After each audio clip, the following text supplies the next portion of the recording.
Opa, começamos, estamos no ar. Tudo bom? Vamos começar a nossa quarta live literária, esse papo aqui diretamente da biblioteca. É, Hoje eu escolhi o Júlio Cortázar para conversar um pouquinho a respeito, que é um autor que eu gosto muito. Né? Eu não lembro exatamente quando eu comecei a ler o Cortázar, mas o primeiro contato, logo dos primeiros contos, foi uma coisa surpreendente. Né? E é um autor que é bastante instigante. Ele me surpreende a cada leitura e me diverte muito. Acho que uma das coisas que o Cortázar tem é conseguir fazer uma literatura de alta qualidade e muito bem humorada. Né? Eu tenho a impressão, às vezes, que o Cortázar era uma pessoa, na sua vida cotidiana, com muito humor e muita graça, levando as coisas com muita graça. O Cortázar tem uma coisa muito curiosa: ele foi um professor de crianças, né? Num determinado momento ele consegue mudar para Paris, onde ele vira um tradutor, né? Ele é tradutor da Unesco, inclusive. Ele e a esposa dele, a Carol Dunlop, trabalham com tradução pela Unesco. E, enfim, ele tem um projeto de vida que é escrever, que é fazer literatura. Ele tem várias, eu não vou chamar de fases, mas uma mudança na sua postura ou na sua posição frente à literatura. Ele disse em entrevista que ele no começo não se preocupava com política, por exemplo. Eu não sei se eu conseguiria concordar com isso, mesmo porque alguns contos da sua primeira fase que me parecem ter um caráter político, mas ele não tinha um engajamento, isso é fato. Ele não era partidário de alguma forma. E ele vai ter uma mudança bastante radical a partir de 59, com a Revolução Cubana. Na Revolução Cubana, ele se engaja politicamente. Né? Ele vê na Revolução Cubana uma saída para a América Latina. Não concordo com isso, com que seja uma saída para a América Latina, a Revolução Comunista, mas lá ele vê uma outra possibilidade, uma outra forma de encarar a realidade da América Latina. Nessa segunda fase, ou nesse período mais engajado, ele escreve um dos romances mais interessantes, que é o Livro de Manuel, que é a história de um grupo de exilados argentinos em Paris que escrevem um livro para o Manuel, que é uma criança, é o filho de um casal desses exilados, com recortes de jornal, com anotações de diário, com fotografias, enfim, para que esse Manuel saiba da sua origem, saiba o que aconteceu na Argentina no período da ditadura militar. Mais tarde, um pouco, ele tem uma série de artigos sobre a Revolução Sandinista na Nicarágua, bastante elogioso à Revolução Nicaragüense, que é o Nicarágua tão violentamente doce. Mas essa é uma pegada, vamos dizer assim, do Cortázar, talvez não a mais importante. Né? Ainda assim, mesmo nessa face mais engajada, ele é um autor muito bom, muito interessante. O que eu quero pegar um pouquinho é um livro que ele escreve em 1947, que está nessa ediçãozinha da obra crítica dele, né, que é a Teoria do Túnel. Em 47, é um ano depois que ele publicou o Bestiário, que é o seu segundo livro de contos.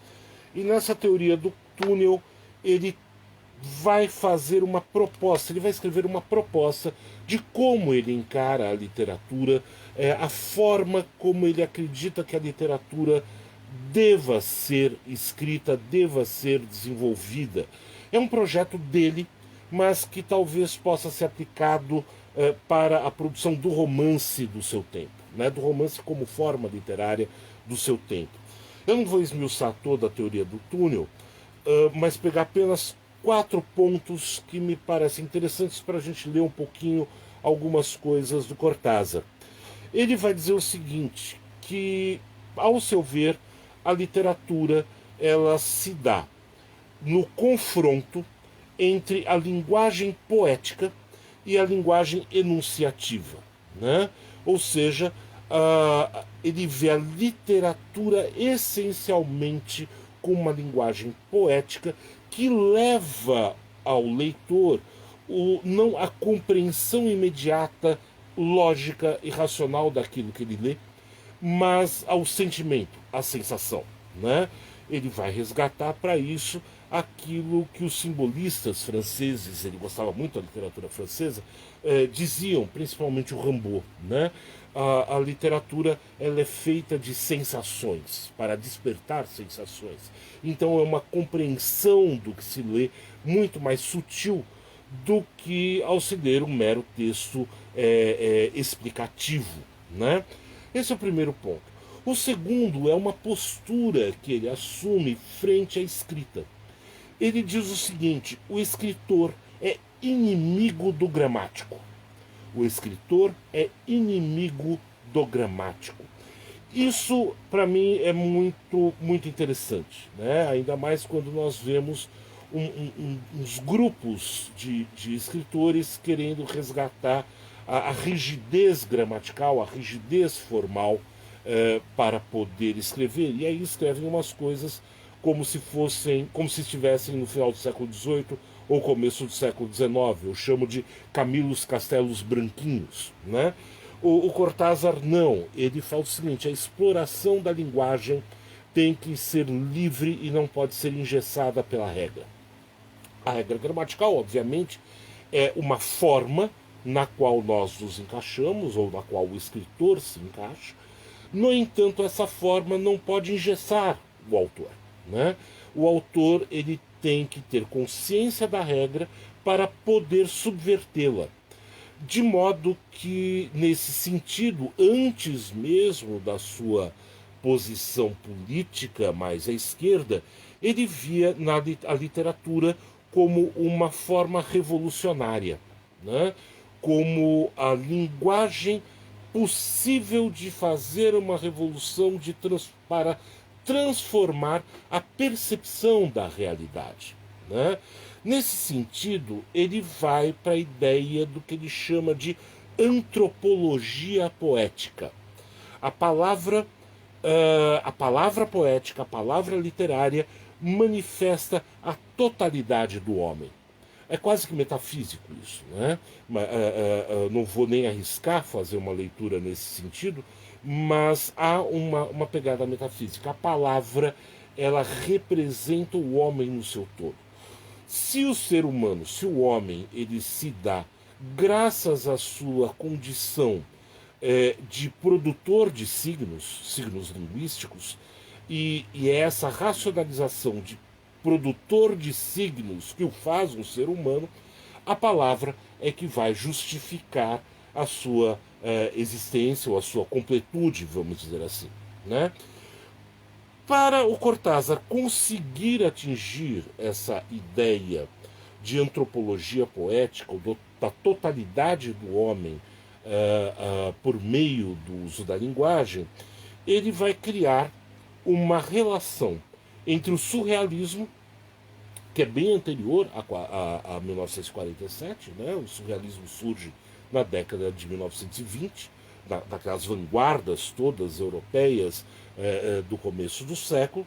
Ele vai unir o surrealismo com algo que é muito do seu tempo, que é o existencialismo do Jean-Paul Sartre, né? O Cortázar depois abandona um pouco o existencialismo sartreano, ainda bem, mas se apega bastante ao surrealismo.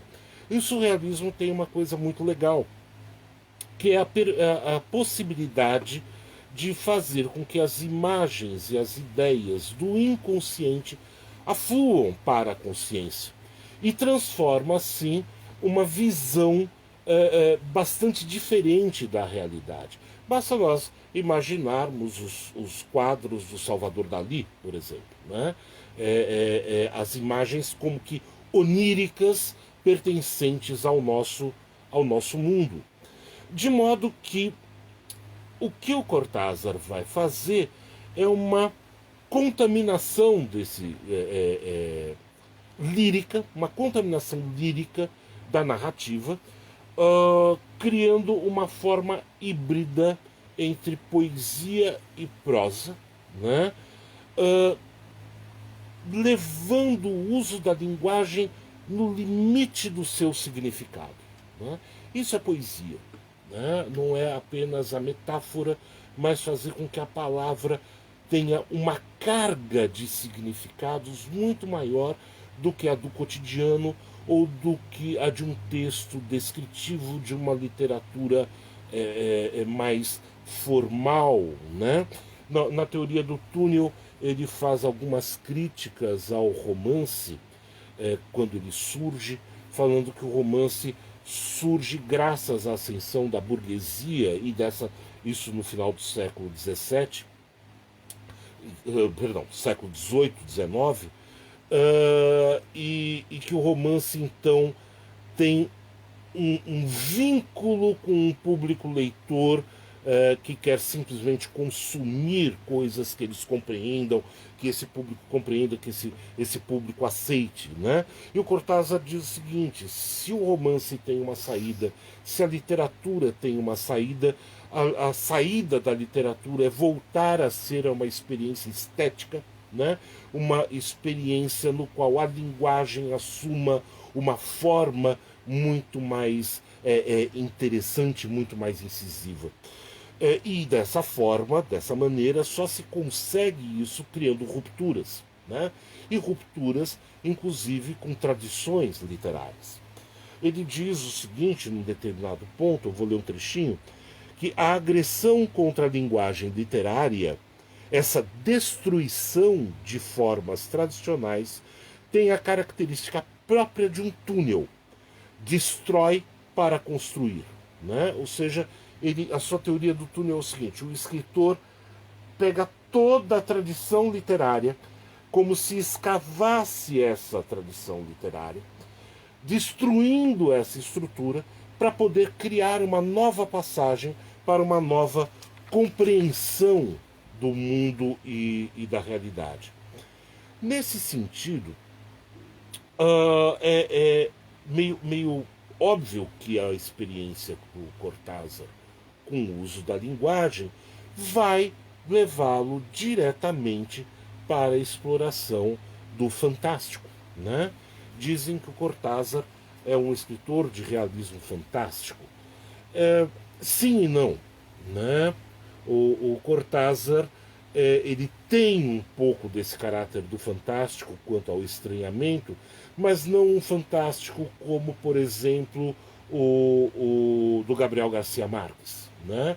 O fantástico do Cortázar está muito relacionado com o cotidiano.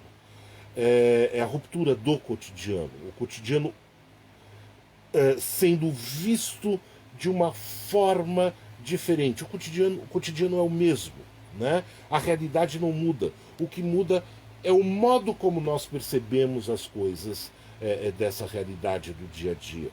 Já o Garcia Marques ele vai realmente criar uma imaginação, uma forma muito mais fantástica no sentido de irreal, né? No sentido de não pertencente à realidade pura. Mas nem sempre o Cortázar faz isso. Isso ficou muito marcado, principalmente por causa dos seus contos, que têm essa inversão. Nos seus romances ou contos mais tardios, a coisa muda um pouco de figura. Né? Por exemplo, o livro de Manuel, você não tem a inserção desse fantástico do cotidiano, você tem uma preocupação política. No jogo de Amarelinha, o jogo da Amarelinha, Rayuela, que é um romance, que é um divisor de águas na narrativa, ele já cria uma outra forma de lidar com a realidade.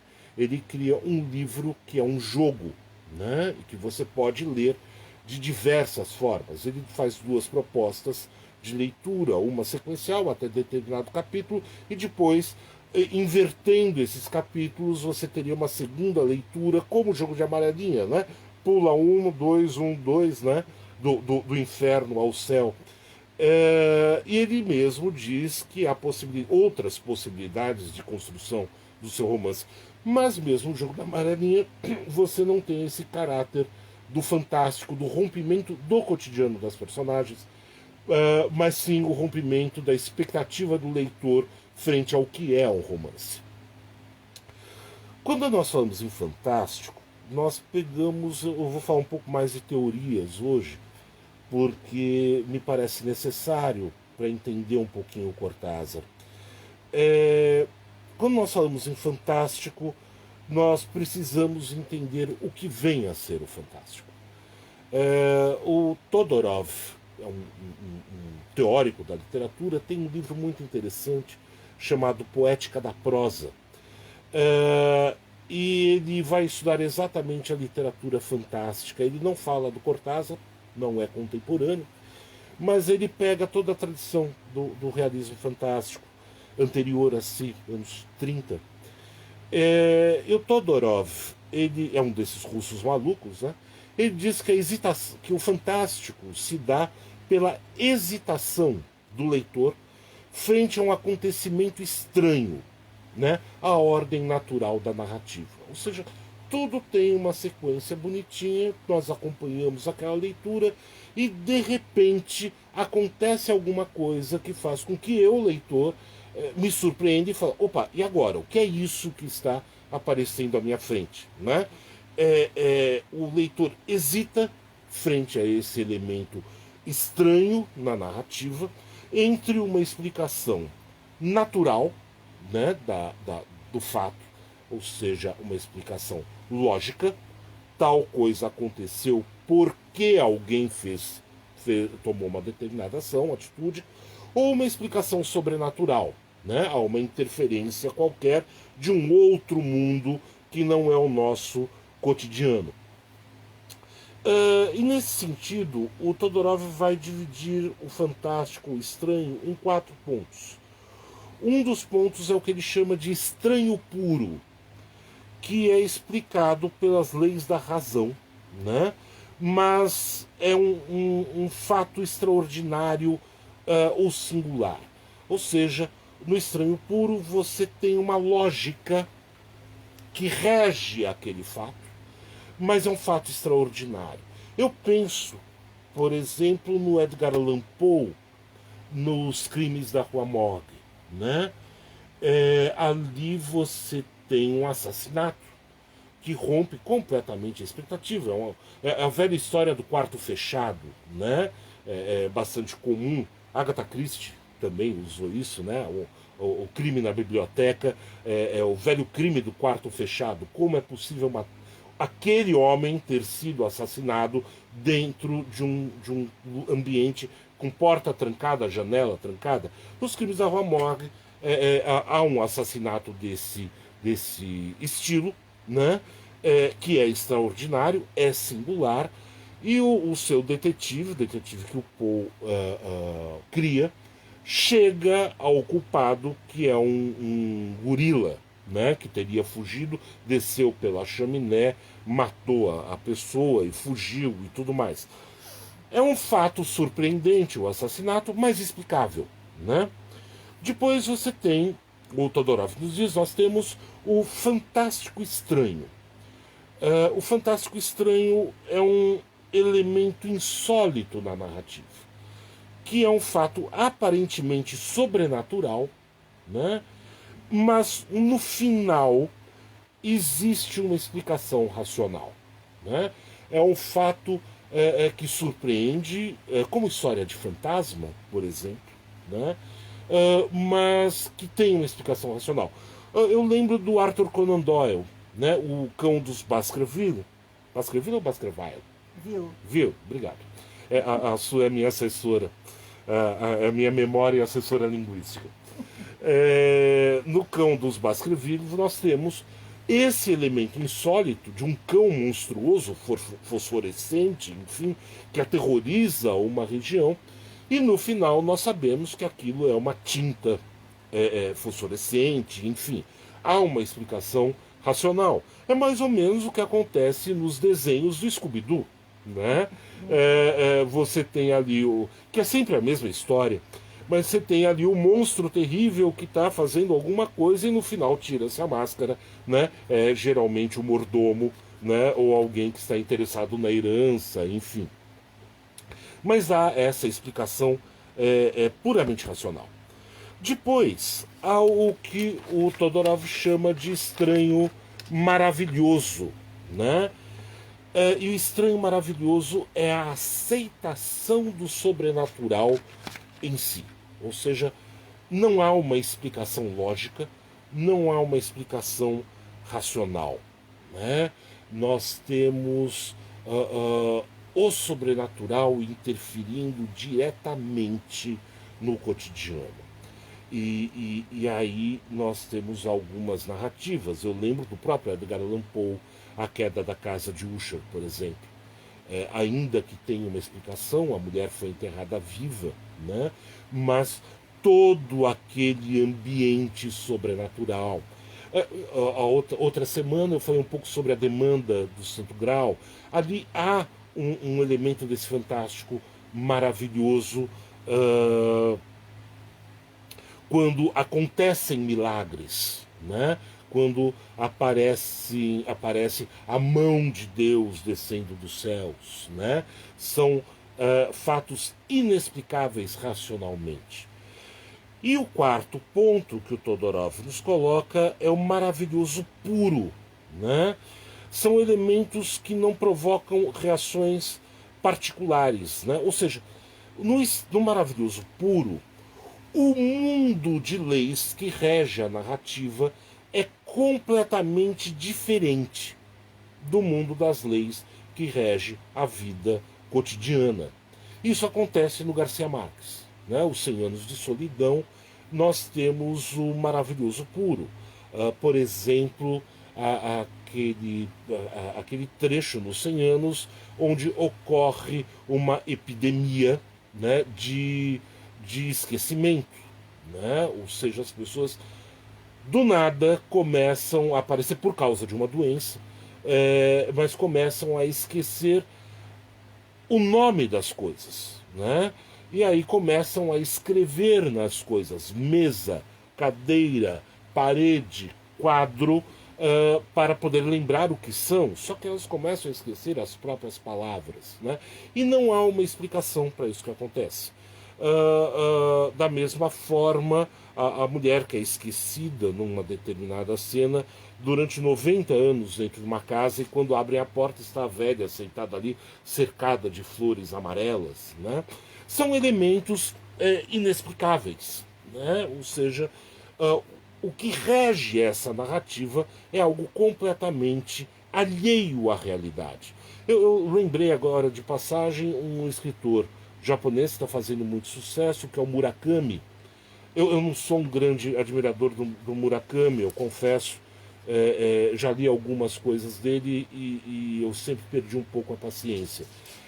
Mas o Murakami tem uma trilogia IQ84, acho que é IQ84, no qual há um mundo completamente diferente do mundo cotidiano. Ou seja, o cotidiano deles é outro. Né? O Cortázar, ele me parece que está inserido entre esse fantástico estranho, que há até alguma possibilidade de explicação, mas essa explicação não nos é cedida, mesmo porque, se fosse cedida, o seu projeto de linguagem poética se perderia. E o maravilhoso puro. Né? Eu penso, por exemplo, no conto A Casa Tomada, no qual ele vai narrar uma história de um casal de irmãos, né? Eu não vou ler o conto todo, porque é um pouco longo, mas é um casal de irmãos que vivem de renda das suas terras no interior da Argentina. Eles estão no centro de Buenos Aires. É uma casa gigantesca, herança de família e tudo mais.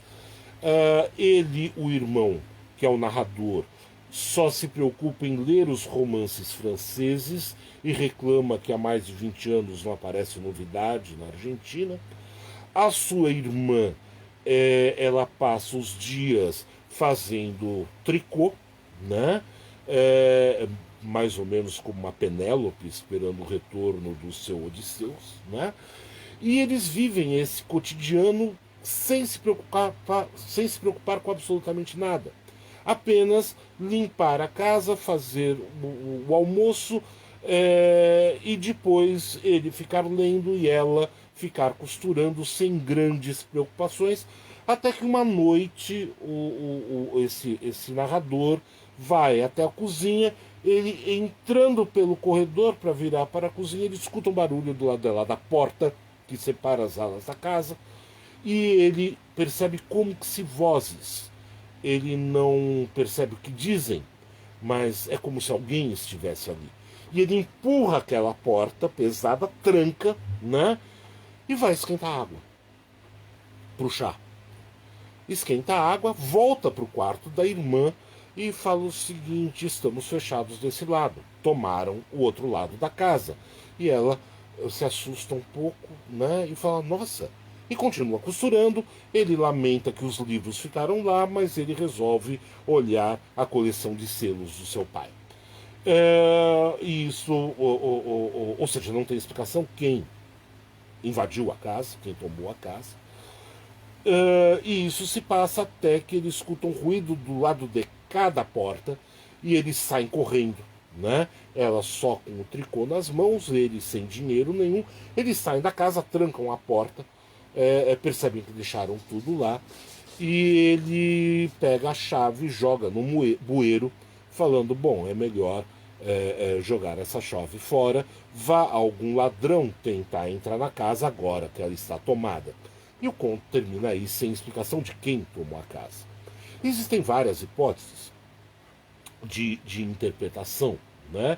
Há uma interpretação psicanalítica da coisa da casa como um ser que acaba sendo invadido por ideias estranhas, ou enfim.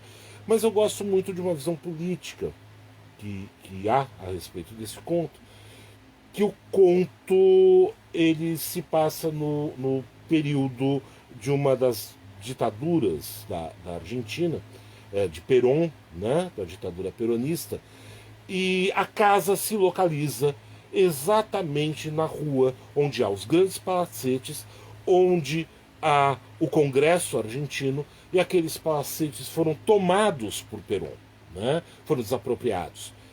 Isso é um fato histórico. Eu gosto um pouco dessa leitura, não sei se ela está correta ou não, mas eu gosto um pouco dessa leitura. Mas, de qualquer forma, o Cortázar não nos dá nenhuma chave para elucidar quem tomou a casa, né? Outro conto que eu gosto muito dele é o Carta a uma Senhorita em Paris, que é um narrador escrevendo uma carta para a senhorita que foi para Paris. Ele está no seu apartamento, alugou o apartamento dessa moça, e um dia ele sobe pelo elevador, ele explicando isso para ela, ele sente uma coceira na garganta, começa a tossir, e quando ele regurgita um coelhinho branco, vivo, né? Um lindo coelhinho branco. E ele leva aquele coelhinho para o apartamento, né? E o que acontece é que ele continua com essa tosse e vomita coelhinhos. Primeiro brancos, depois pardos, depois marrons, depois mesclados. E ele não sabe o que fazer com esses coelhinhos. Ele tenta escondê-los no guarda-roupa quando vem a faxineira. Como eu vou explicar esses coelhinhos todos? E os coelhinhos começam a roer os móveis, roer os livros, roer os discos, os objetos. E ele, vomitando coelhinho em cima de coelhinho, aquela multidão de coelhinhos, ele não vê outra saída senão arremessar todos os coelhinhos pela janela de um andar alto e se atirar depois. né? Ele comete suicídio no meio dos coelhinhos. De novo, nós temos uma. É um conto muito divertido. De novo, nós temos algo que rompe a expectativa do cotidiano, né? E algo completamente inexplicável. Como assim vomitar coelhinhos, né? Notem o seguinte: nos contos que nós estamos falando, todos eles se localizam em uma relação banal com a realidade. Seja o casal de irmãos que vivem juntos, seja esse rapaz que aluga um prédio, seja a família que fica presa por dias num congestionamento. É um outro conto que ele tem, que é a volta de férias de Marsella a Paris. Eu vou falar para vocês depois de uma viagem do Cortázar, Paris-Marsella. Que o pessoal voltando de Marsella para Paris e tem um congestionamento banal, né? Congestionamento em volta de feriado ou de férias é absolutamente comum, né? Nós vemos isso na mídia. Toda vez que tem um feriado, as estradas extremamente congestionadas e tudo mais.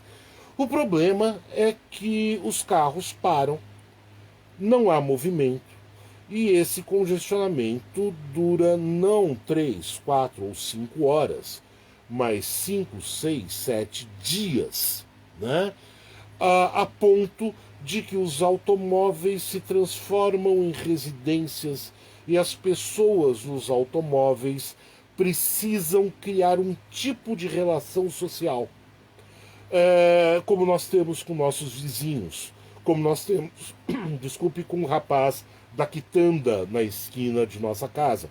Existe quitanda ainda? Né?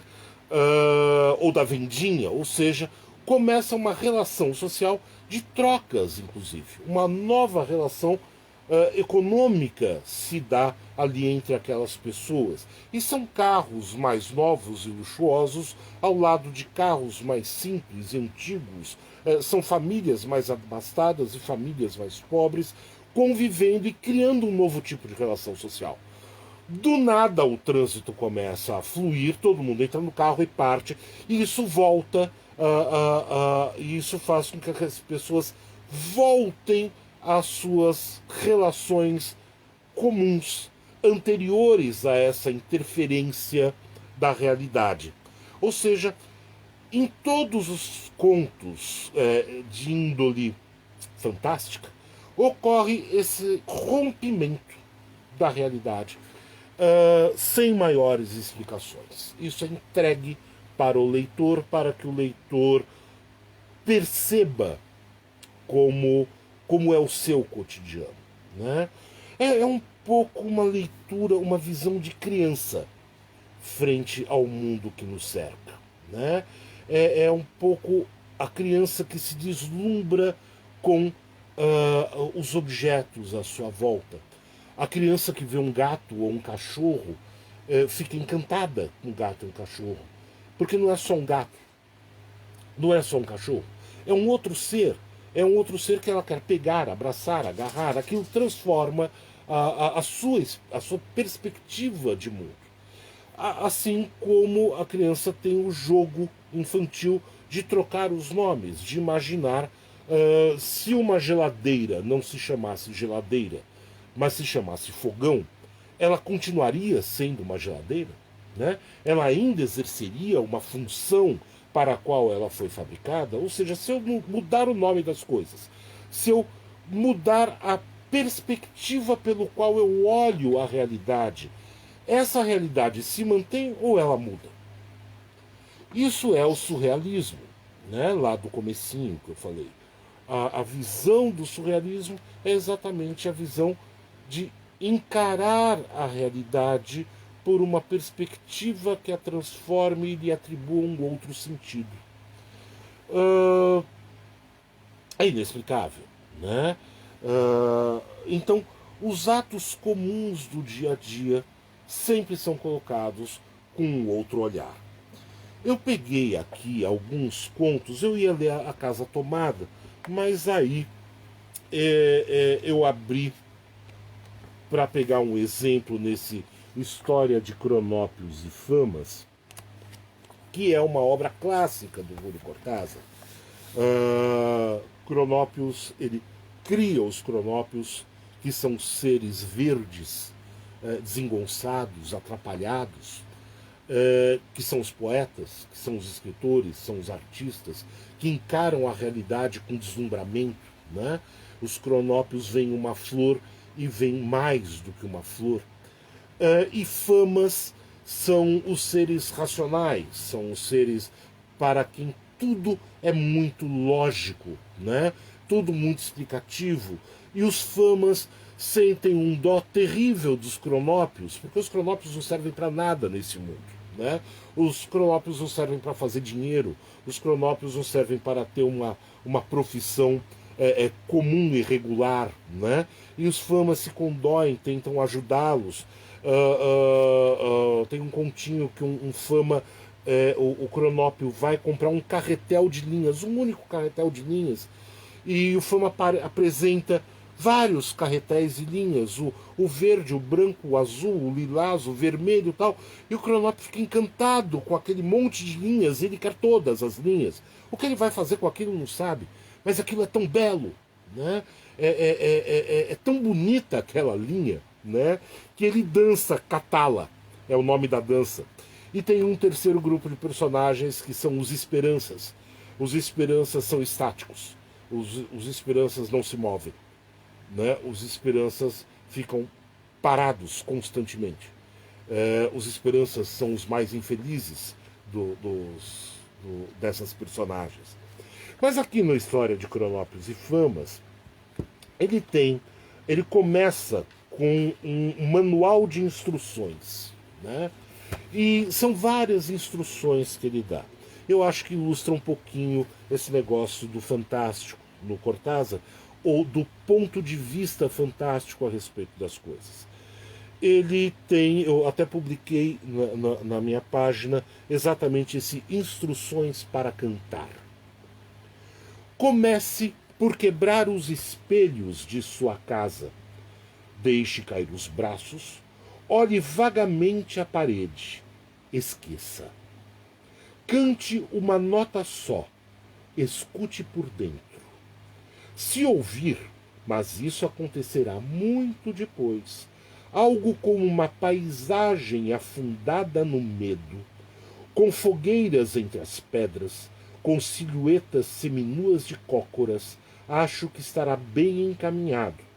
E do mesmo modo, se ouvir um rio por onde descem barcos pintados de amarelo e preto, se ouvir um gosto de pão, um tato de dedos, uma sombra de cavalo.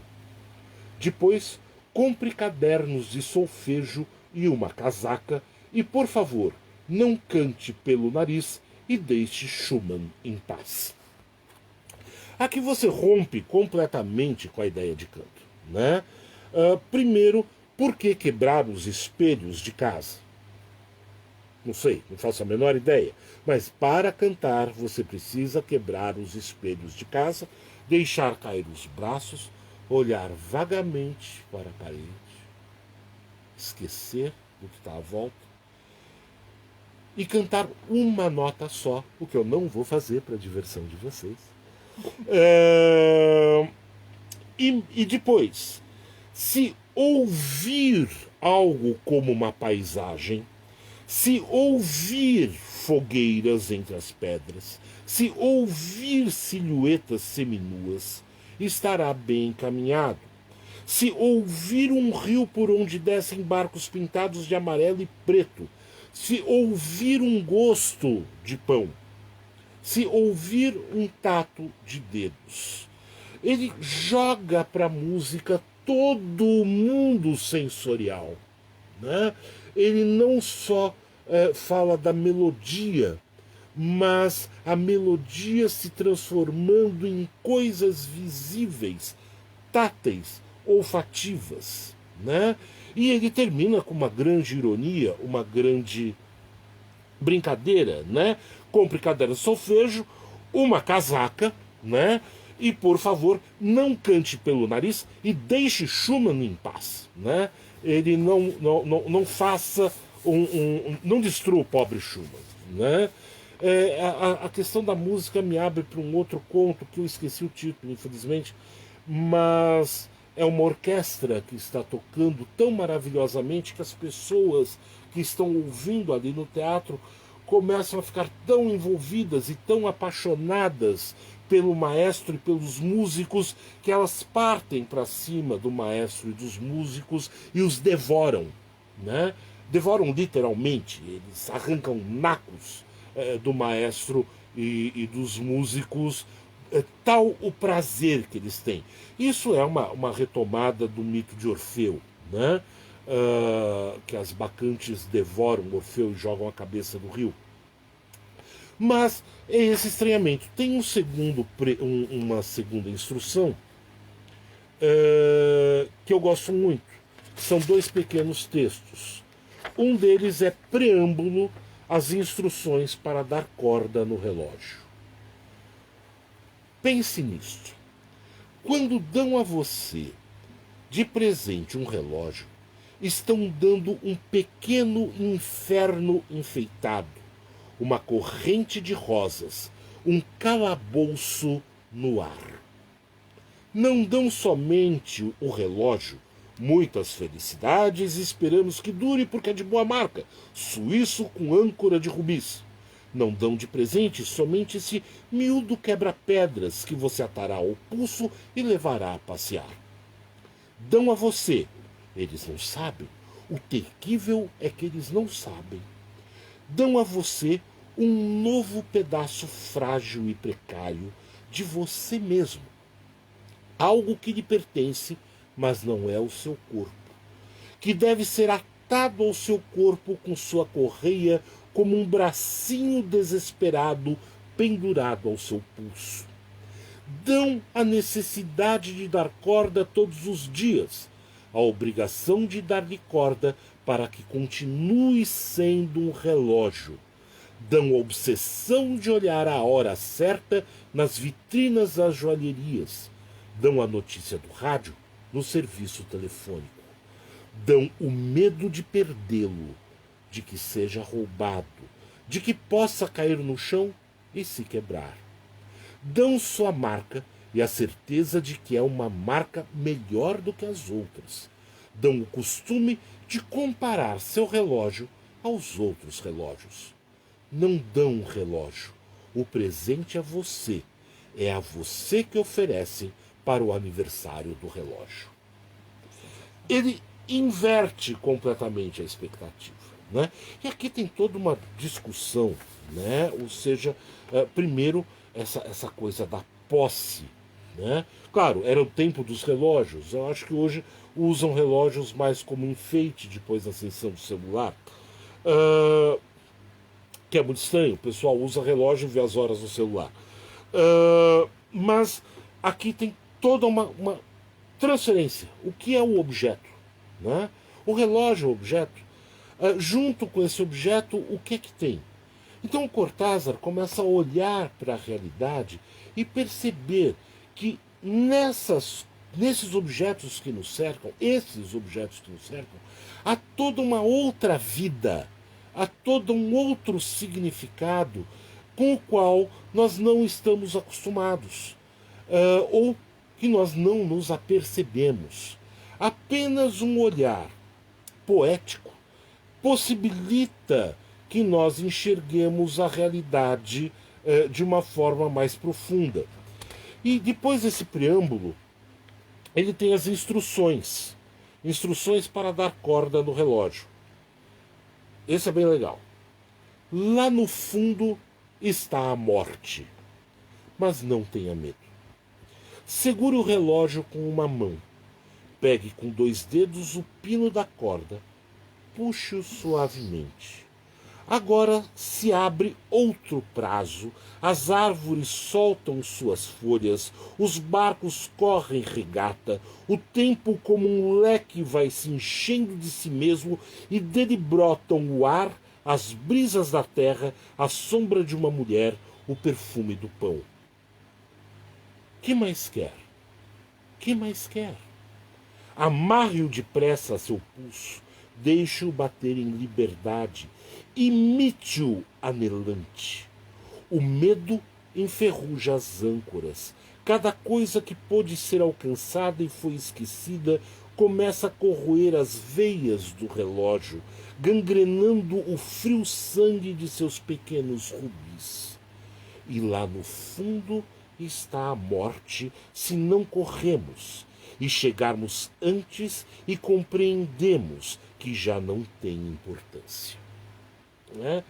A instrução para dar corda ao relógio, ou seja, junto com o relógio nós ganhamos a consciência da morte.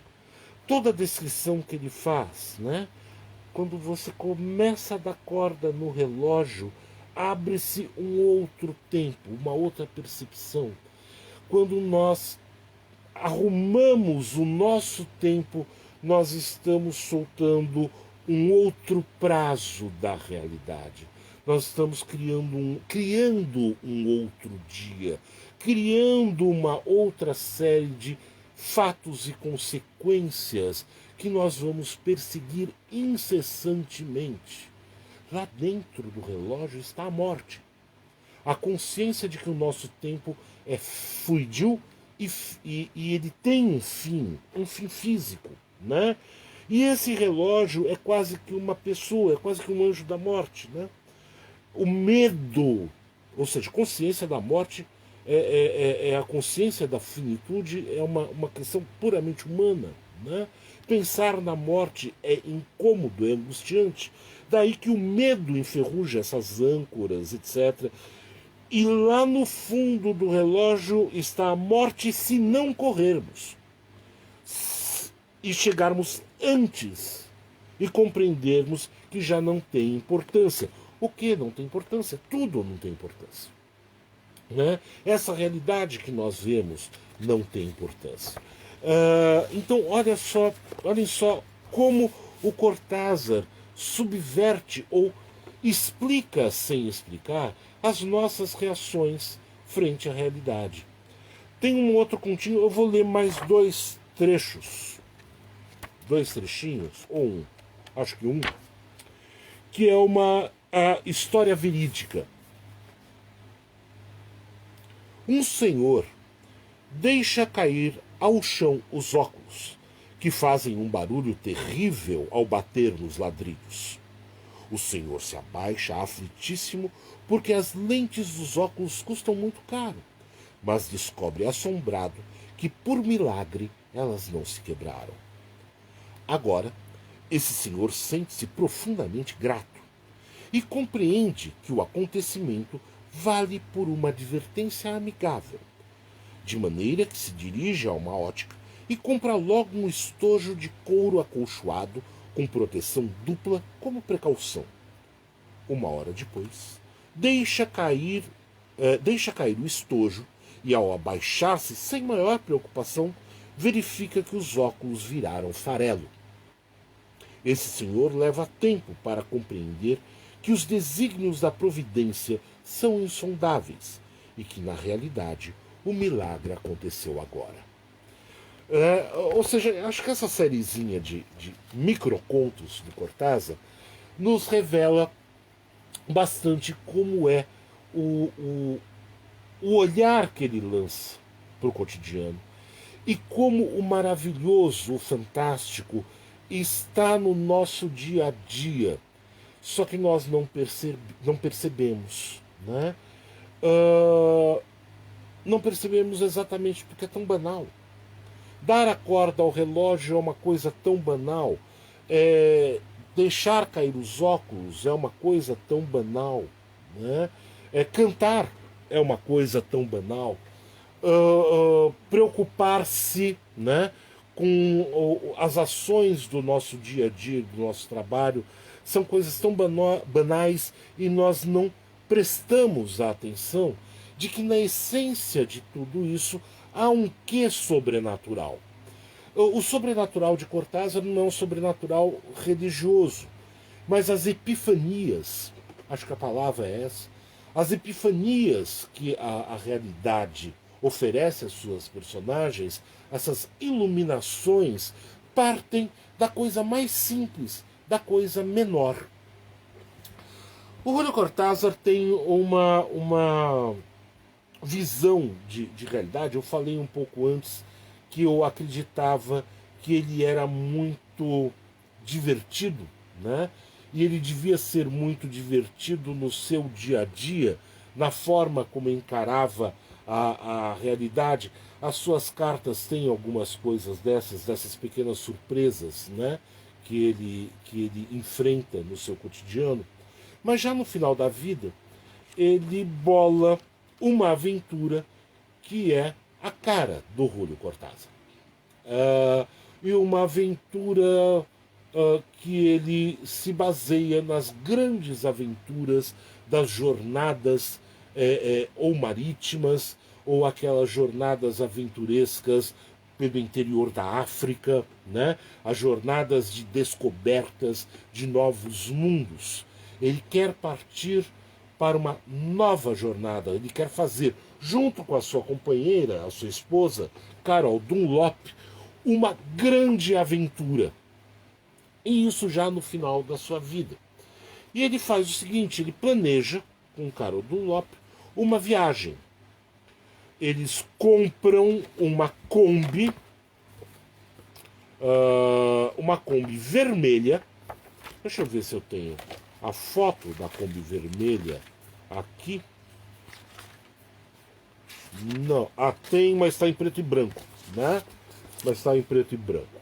Talvez dê para ver a Kombi, né? Eles compram uma Kombi e eles vão fazer uma grande viagem nessa Kombi.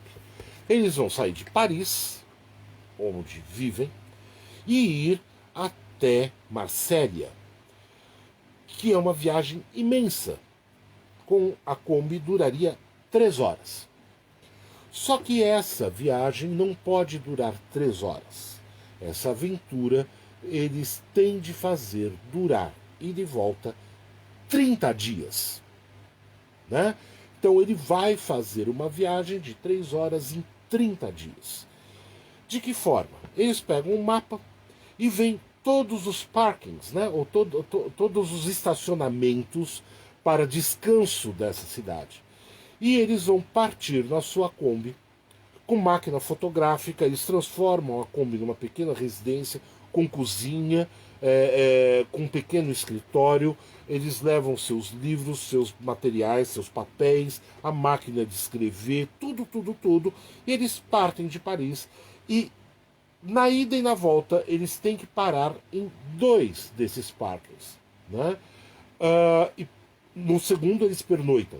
Então eles têm que parar, conviver com os nativos, como eles chamam, daquele local, conversar, fotografar e registrar, como num diário de bordo de uma grande navegação, todos os fatos que ali acontecem.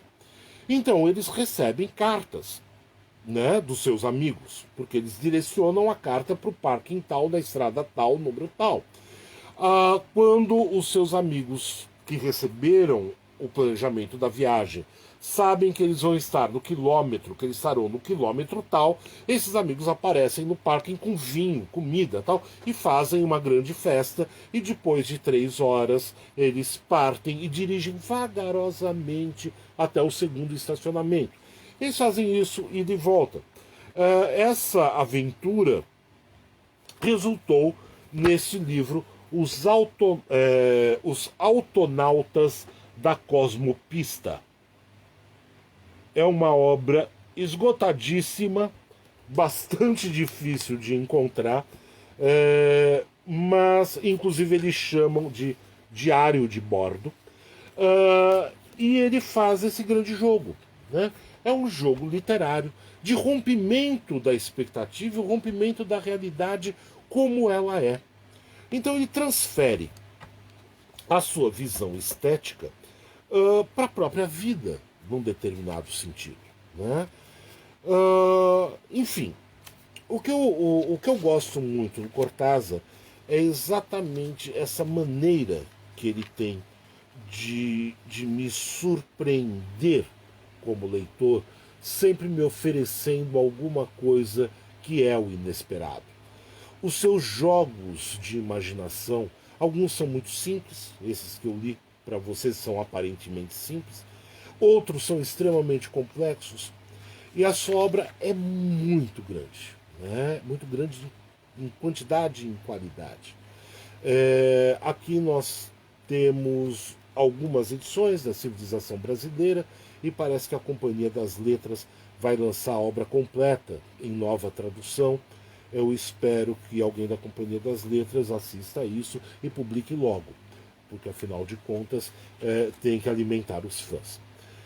Bom, pessoal, hoje foi mais curtinho, mas eu queria mais apresentar um pouquinho essas visões do Cortázar, dessa teoria do Cortázar, exatamente para partilhar um pouquinho esse gosto pessoal que eu tenho. Leiam Júlio Cortázar, eu garanto que vocês vão se divertir muito com a leitura desse argentino. Não briguem com ele por causa da sua posição política, mesmo a posição política dele foi transformada em literatura de qualidade, né? Mas leiam o Cortázar. Cortázar vale realmente. O nome do conto. Sim, isso. Las Menades, né? As Menades, o Cassianei falou o conto das mulheres devorando o maestro e a orquestra Las Menades. Então, é isso. Leiam Cortázar, meus caros. Deixa eu ver quem apareceu aqui para mandar um abraço. Bastante gente. O nosso amigo Cassianei. Cassianei é um escritor e um crítico de primeira linha. É um cara muito, muito bom. Vale a pena conhecê-lo. E eu sei que ele já escreveu sobre o Cortázar e eu sei que ele gosta do Júlio Cortázar. Obrigado por aparecer por aqui, Cassianei. Maurício, de novo, grande Maurício. Nathan, grande abraço. Hernan, como estás, rapaz? Há quanto tempo que eu não te vejo? Márcio Esteves está aí também, grande abraço. Matheus Resch, valeu. Fabiana Fumagalli. Caio Braga, grande abraço para vocês. Rudyard, como é que você tá, rapaz? A gente precisa se encontrar para tomar uma cerveja de novo. Oswaldo Castro, tudo bom contigo? Ofélia H, legal, bem-vindo, Ofélia.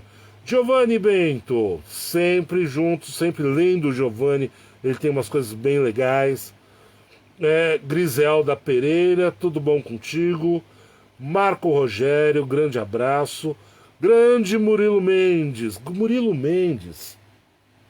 Mendes é um autor de um volume de poesias. Eu vou fazer a divulgação, inclusive. Cadê você, Murilo? Você está por aqui, na letra M. Eu perdi a letra M. Não está na poesia? Não. M está por aqui, o Murilo Mendes. Ô, Murilo, onde você está?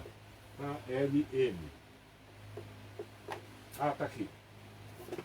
Murilo Mendes é autor desse livro aqui, A Morte é uma Péssima Invenção de Deus, um livro de contos fabuloso, né? Faço a divulgação porque vale realmente a pena, é um grande escritor e é muito, muito, muito bom. Acho que dos melhores que eu li já. Então valeu, Murilo. Bruno de Oliceia, grande abraço. Jordana, tudo bom, Jordana? Ica, também por aqui, Ica, grande abraço para ti. Bertelli também, outro rapaz que a gente sempre está se cruzando no Facebook. Joelson Mourão, grande abraço. Rogério Araújo, tudo bom? Aline Sá, grande abraço. Aline Libera Loepert, grande abraço para ti também. Tony Araújo é outro escritor. Nós temos vários escritores por aqui. Tony é muito, muito bom escritor. Gosto muito dele. Tony. Deise Adriane, tudo bom, rapaz? Tudo bom, moça? Rapaza, né? A Deise foi minha aluna. Rafael Roberto, grande abraço, Rafael. Leopoldina de Lourdes, tudo bom? Neilton, Paulo Roberto Mancini, legal. Grande abraço a todos vocês que participaram, eu agradeço. É muito legal ter vocês aqui escutando as coisas que a gente vai tirando um pouquinho do chapéu, né? Mas literatura é uma cachaça boa, não tem jeito. Então, se vocês curtiram, divulguem, chame o pessoal para participar dessas lives. Eu estou montando um canal no YouTube, estou tentando montar um canal do YouTube para deixar isso disponível. Então, convide o pessoal, uns amigos de vocês. Se vocês tiverem inimigos, avisem os inimigos também. E quem tiver interessado em algumas aulas sobre literatura, pode vir falar comigo, a gente bola alguma coisa legal. Tá bom? Grande abraço para todos, muito obrigado. E semana que vem a gente bate um papo, não sei sobre o que, tá bom? Valeu! Beijo! Até mais!